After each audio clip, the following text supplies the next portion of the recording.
नमस्कार, तुम्हा सर्वांचं आपल्या स्टडी पॉइंट या यूट्यूब चॅनलमध्ये स्वागत आहे। तर अंगणवाडी सेविका आणि मदतनीसांसाठी एक सर्वात महत्त्वाचं आणि अतिशय महत्त्वाचं या ठिकाणी अपडेट आजच्या या व्हिडिओच्या माध्यमातून आपण जाणून घेणार आहोत। जसं की दर महिन्याला जो प्रोत्साहन भत्ता मिळतोय, त्या प्रोत्साहन भत्त्यासाठी आपल्याला नेमकं काय करावं लागणार आहे। अनेक ताईंचं, अनेक सेविका किंवा मदतनीसांचा जो प्रोत्साहन भत्ता आहे तो दर महिन्याला या ठिकाणी पडेनासा झालेला आहे। तर त्या सेविका आणि मदतनीसांनी हा व्हिडिओ लक्षपूर्वक, काळजीपूर्वक पाहायचा आहे। चॅनलवर जर नवीन असाल तर अगोदर चॅनलला सबस्क्राइब करा, जेणेकरून अशाच प्रकारचे नवनवीन अपडेट तुमच्यापर्यंत आम्ही आणण्याचा प्रयत्न करू। बघा, सर्वांनी या ठिकाणी वाचन करायचं आहे, हा व्हिडिओ पाहायचा आहे आणि जास्तीत जास्त शेअर करा। कामाचे नाव, प्रोत्साहन भत्ता आणि निकष या ठिकाणी आपण पाहत आहोत। खरं तर आपल्या एकात्मिक बालविकास सेवा योजनेअंतर्गत अंगणवाडी सेविका आणि अंगणवाडी मदतनीस यांचा जो प्रोत्साहन भत्ता आहे, या भत्त्यांकरिता संदर्भाधीन क्रमांक 1 येथील दिनांक 4/10/2024 रोजीच्या या शासन निर्णयान्वये विहित करण्यात आलेले जे निकष आहेत ते या ठिकाणी अधिक्रमित करण्यात येत आहे। आणि त्याच अनुषंगाने संपूर्ण महाराष्ट्रभर ज्या अंगणवाडी सेविका आहेत, ज्या अंगणवाडी मदतनीस आहेत, यांना प्रोत्साहन भत्ता देण्याकरिता अंगणवाडी केंद्राकरिता काही खालीलप्रमाणे निकष या ठिकाणी विहित करण्यात शासन मान्यता देखील देण्यात येत आहे। त्याच धर्तीवरती, त्याच आधारे जे पात्र ठरणाऱ्या अंगणवाडी केंद्रामधील जी अंगणवाडी ताई आहे, म्हणजे सेविका आहे किंवा अंगणवाडी ताई म्हणजे मदतनीस आहे, यांना जो प्रोत्साहन भत्ता मिळतोय तो अनुदेय करण्यास शासन या ठिकाणी मान्यता देण्यात येत आहे। खरं तर प्रोत्साहन भत्त्याचे नेमकं निकष काय आहेत, त्या बऱ्याच अंगणवाडी सेविका ताईंना या ठिकाणी माहिती नाहीये। माहिती नाही म्हणण्यापेक्षा त्यांना त्याच्यामधलं जे शेड्यूल आहे, जे निकष आहेत, जे आकडेवारी आहे, जे या ठिकाणी गुणांकन या ठिकाणी मूल्यांकन केलेलं आहे, तेच आजच्या व्हिडिओच्या माध्यमातून पुन्हा एकदा आपण पाहतोय। खरं तर सेविकेला 2000 रुपये जर जमा झाले तर मदतनीसाला अनुदेय प्रोत्साहन भत्ता जो आहे तो 1000 रुपये या ठिकाणी जमा होतोय। म्हणून पुन्हा एकदा धावता वाढावा, जसे की सेविकेचे 2000 आणि मदतनीसाचे 1000 म्हणजे तब्बल दरमहा 3000 रुपये आपल्या अंगणवाडी केंद्राचे हुकू नये, यासाठीच आजचा हा व्हिडिओ अतिशय महत्त्वाचा आहे। बघा, समुदाय आधारित कार्यक्रम ज्याला आपण CBE म्हणतो, हे दर महिन्याला बुधवारी आपण घेत असतो, हे सगळ्यांना मान्य आहे। जसं तुम्ही अंगणवाडी केंद्रामध्ये CBE कार्यक्रम घेता, म्हणजे त्याला समुदाय आधारित कार्यक्रम म्हणतात, अगदी त्याच पद्धतीने दरमहा किमान 2 समुदाय आधारित कार्यक्रम म्हणजे CBE कार्यक्रम घेणं आणि त्याची पोषण ट्रॅकरवर नोंद घेणं याच्यामध्ये पुन्हा फरक आहे। बघा, बऱ्याच अंगणवाडी सेविका काय करतात की ऑफलाईन कार्यक्रम घेतात, परंतु नकळतपणे त्यांचं या ठिकाणी जो एंट्री म्हणजे दरमहा जे पोषण ट्रॅकरवर नोंद घ्यायचं आहे तेच त्यांच्याकडून या ठिकाणी नोंदी हुकून जातात आणि कुठेतरी ते प्रोत्साहन भत्त्याला या ठिकाणी अडकून राहतात। म्हणून सेविका त्यांना विनंती आहे, एक वेळेस तुम्ही ऑफलाईन काम कमी करा, परंतु ऑनलाईन जे आहे ते डे टू डे तुम्ही करत जावा, जेणेकरून प्रोत्साहन भत्ता 100% तुमच्या बँक खात्यात जमा झाल्याशिवाय राहणार नाही। समजलं? तर पहिलं महत्त्वाचं आहे तो म्हणजे CBE कार्यक्रम घेणं आणि सर्वात महत्त्वाचं म्हणजे त्याची पोषण ट्रॅकरवर नोंद घेणं। हे झालं CBE कार्यक्रम, याला देखील मार्क्स आपल्याला आहेत। त्यानंतर घरपोच आहार ज्याला आपण THR म्हणतो, दरमहा नोंदणी झालेल्या एकूण लाभार्थी संख्येच्या 90% लाभार्थ्यांना बघा या ठिकाणी आकडेवारी देखील दिलेला आहे। आपले एकूण लाभार्थी संख्येपेक्षा जे 90% लाभार्थी आहेत त्या लाभार्थ्यांना प्रति महिना 25 दिवस THRचे वाटप होणं अत्यंत महत्त्वाचं आणि गरजेचं आहे। जसे की तुम्ही ऑफलाईन रजिस्टर लिहिता, परंतु त्याच मानेने या ठिकाणी पोषण ट्रॅकरमध्ये ऑनलाईन शेड्यूलला आपल्याला 25 दिवस या ठिकाणी हे पूर्णपणे THRचं वाटप करायचं आहे। पुढे आहे 3 वर्ष ते 6 वर्ष वयोगटातील जे बालकं आहेत त्या बालकांचे पूर्वशालेय शिक्षण, 3 वर्ष ते 6 वर्ष वयोगटातील नोंदणी झालेल्या बालकांच्या 80% बालकांची किमान 16 दिवस उपस्थिती भरणं गरजेचं आहे। THR 25 दिवस आणि उपस्थिती जी आहे ती एकूणच 16 दिवस या ठिकाणी भरणं गरजेचं आहे। चौथा महत्त्वाचा मुद्दा पाहू शकता, गरम ताजा आहार ज्याला आपण HCM म्हणतो। बघा, 3 वर्ष ते 6 वर्ष वयोगटातील जे नोंदणी झालेले एकूण बालक आहेत, या बालकांच्या 80% बालकांना दरमहा 21 दिवस आहाराचे वाटप या ठिकाणी होणं गरजेचं आहे। त्यानंतर VHSND म्हणजे आहार आरोग्य दिवस, दर महिन्याला आपल्या अंगणवाडी केंद्रामध्ये लसीकरण होतोय, हे सगळ्यांना माहीत आहे।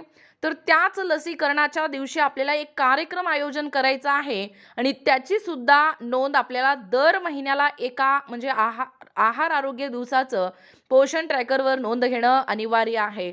हे झालं आहार आरोग्य दिवस.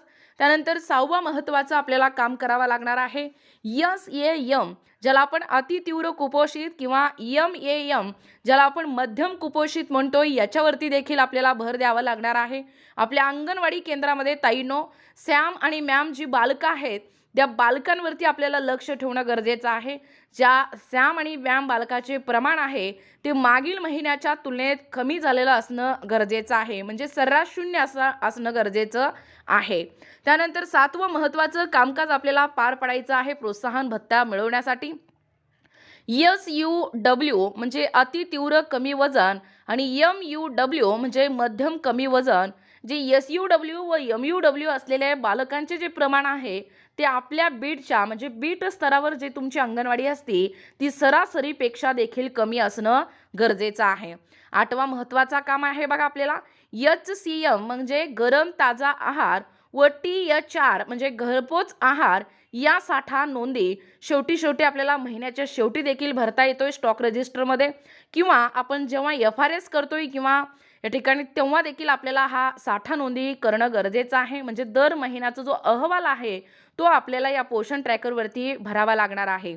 त्यानंतर 9वा महत्त्वाचा निकष काय आहे बघा, म्हणजे काम काय आहे, स्थूल लठ्ठ बालके यांचे प्रमाण प्रकल्पाच्या सरासरीपेक्षा कमी असणे आणि स्थूल जी लठ्ठ बालके आहेत यांचे प्रमाण प्रकल्पाच्या सरासरीपेक्षा कमी असणे. 10वा महत्त्वाचं काम आपल्याला करावं लागणार आहे ती म्हणजे खुजी बालके याचे प्रमाण प्रकल्पाच्या सरासरीपेक्षा कमी करणे आणि खुजी बालके यांचे प्रमाण प्रकल्पाच्या सरासरीपेक्षाही कमी असणं. हे जे प्रोत्साहन भत्त्यासाठी 10 कामं आहेत, हे 10 कामं वारंवार दर महिन्याला याच्यावरती तुम्हाला भर द्यावं लागणार आहे. ताईनो, तुम्ही ऑफलाईन काम करताय मान्य आहे, पण तुम्ही थोडंसं डिजिटलायझेशनकडे वळणं गरजेचं आहे. सध्या सरकार या ठिकाणी वेगवेगळ्या ऑनलाईन कामाच्या शेड्यूलमध्ये देखील बदल करत आहे. जसं दिवस काळ वेळ बदलत आहे तसं आपल्या ऑनलाईनच्या शेड्यूलमध्ये देखील बदल या ठिकाणी होताना दिसून येतो आहे. मान्य आहे, बऱ्याच सेविका हे 10वी 12वी उत्तीर्ण आहेत, परंतु त्यांना या वेळेनुसार या कामानुसार त्यांना स्वतःला बदलावं लागणार आहे. तुमच्या हाताखाली जर मदतनीस असेल, ती जर उच्च शिक्षित असेल तर तिचं सहकार्य घेऊन तुम्ही हे काम पूर्ण करू शकता, जेणेकरून दोघांनाही म्हणजे अंगणवाडी सेविकेला 2000 आणि मदतनीसाला 1000 रुपयाचा जो प्रोत्साहन भत्ता आहे तो तुम्ही दोघंही एकत्र मिळून या ठिकाणी काम केला तर नक्कीच तुम्हाला 100% प्रोत्साहन भत्ता आपल्या प्रकल्प स्तरावर तुम्हाला नक्कीच मिळणार आहे. बघा, पोषण ट्रॅकर ॲप्लिकेशनवर उपलब्ध होणाऱ्या या माहितीनुसार आपल्या अंगणवाडी केंद्राचे प्रतिमाह मूल्यांकन करण्यात यावे. तदनुषंगाने उपरोक्त नमूद 10 निकषापैकी किमान 7 निकष पूर्ण करणाऱ्या अंगणवाडी केंद्रातील अंगणवाडी सेविका मदतनीस यांना खालीलप्रमाणे प्रतिमाह प्रोत्साहन भत्ता अनुदेय राहील. ही जी 10 कामं मी आता तुमच्या समोर वाचून दाखवलेली आहे त्या 10 निकषापैकी तुम्ही 7 निकष जरी पूर्ण केला तर तुम्हाला 7 निकषाच्या पुढे तुम्हाला हा प्रोत्साहन भत्ता लागू आहे. जर एखाद्या अंगणवाडी केंद्रातील किमान पात्र निकष संख्या जर 7 असतील तर कशा पद्धतीने अनुदेय प्रोत्साहन भत्ता मिळतोय तेही पुन्हा एकदा मी तुमच्या समोर या ठिकाणी मांडत आहे. पाहू शकता, 7 निकष पूर्ण असतील तर सेविकेला 1400 रुपये आणि आपल्या मदतनीस ताईला 700 रुपये. त्यानंतर 8 निकष पूर्ण असतील म्हणजे किमान पात्र 8 निकष संख्या असतील तर तुम्हाला म्हणजे अंगणवाडी सेविकेला 1600 रुपये आणि आपल्या मदतनीस ताईला 800 रुपयाचा प्रोत्साहन भत्ता मिळतोय. जर 9 निकष तुम्ही किमान पात्र केला असेल तर तुम्हाला ताईनो 1800 रुपये आणि आपल्या हाताखालची जी मदतनीस ताई आहे तिला 900 रुपये प्रोत्साहन भत्ता मिळतोय. जर तुमचं अंगणवाडी केंद्रातील कामकाज 100% पूर्ण असेल, अर्थातच 10 निकष तुम्ही जर पात्र केला असेल तर अंगणवाडी सेविकेला 2000 रुपये प्रति महिना प्रोत्साहन भत्ता मिळतोय आणि आपल्या अंगणवाडी मदतनीसाला 1000 रुपयाचा हा प्रोत्साहन भत्ता. अशा पद्धतीचा हा शेड्यूल आहे. व्यवस्थितपणे 1 ते 10 जी कामं आहेत ते कामं पुन्हा एकदा स्क्रीनशॉट घ्या, व्यवस्थित कामाला लागा. सुरुवात करा. आपण काम करतोय, आपल्या हक्काचं आपल्याला या ठिकाणी प्रोत्साहन भत्ता मिळणं गरजेचं आहे. त्याच्यासाठी ताईनो तुम्ही दोघंही प्रयत्न करा आणि बाकीच्या ऑफलाईन कामापेक्षा ऑनलाईन कामाला भर द्या, एवढंच या ठिकाणी मी सांगू इच्छितो. खरं तर अंगणवाडी सेविका आणि अंगणवाडी मदतनीस यांना दिनांक 1 ऑक्टोबर 2024 पासून हा प्रोत्साहन भत्ता या ठिकाणी लागू करण्यात आला आहे आणि त्याच अनुषंगाने उपरोक्त सुधारित जे निकष आहेत त्या निकषाच्या आधारे परिगणना करून दिनांक 1 ऑक्टोबर 2024 पासून आपल्याला प्रोत्साहन भत्ता अदा करण्याची कार्यवाही आयुक्त एकात्मिक बाल विकास सेवा योजना यांनी करावी. खरं तर बघा, सर्वांना विनंती आहे, हा जो आदेश आहे तो माननीय मंत्रिमंडळाने दिनांक 30 सप्टेंबर 2024 रोजीच्या बैठकीमध्ये घेण्यात आलेल्या या निर्णयाच्या अनुषंगाने माननीय मंत्री महिला व बालविकास यांच्या अध्यक्षतेखालील समितीने घेतलेल्या निर्णयानुसार या ठिकाणी निर्गमित करण्यात येत आहे. इथून पुढे बऱ्याच अंगणवाडी सेविकांना मदतनीसांना 100% प्रोत्साहन भत्ता मिळणार आहे. जसं की हे 10 निकष पूर्ण केल्यानंतर आणि तुम्ही कराल एवढंच या ठिकाणी आशा बाळगते. तुम्हाला कामासाठी देखील आपल्या चॅनलच्या माध्यमातून खूप खूप शुभेच्छा देऊ इच्छिते. तुमच्या हक्काचं तुमचं मानधन तुम्ही मिळवू शकता. ते कशा पद्धतीने, तर आता सांगितलेल्या व्हिडिओप्रमाणे, आता सांगितलेल्या नियमानुसार, कामानुसार, अटीनुसार तुम्ही या ठिकाणी काम करू शकता आणि आपल्या हक्काचं व्यासपीठ या ठिकाणी, आपल्या हक्काचं जो आहे तो या ठिकाणी तुमचा हक्क कोणीच डावलू शकणार नाही तुम्ही ऑनलाईन काम केल्यानंतर, एवढंच या ठिकाणी सांगू इच्छिते. अशाच प्रकारचे नवनवीन अपडेट पाहिजे असतील तर आपल्या या स्टडी पॉइंट या यूट्यूब चॅनलला लगेचच लाईक आणि सबस्क्राईब करायला विसरू नका. भेटूया अशाच पुढच्या पुन्हा नवीन व्हिडिओमध्ये. तोपर्यंत धन्यवाद.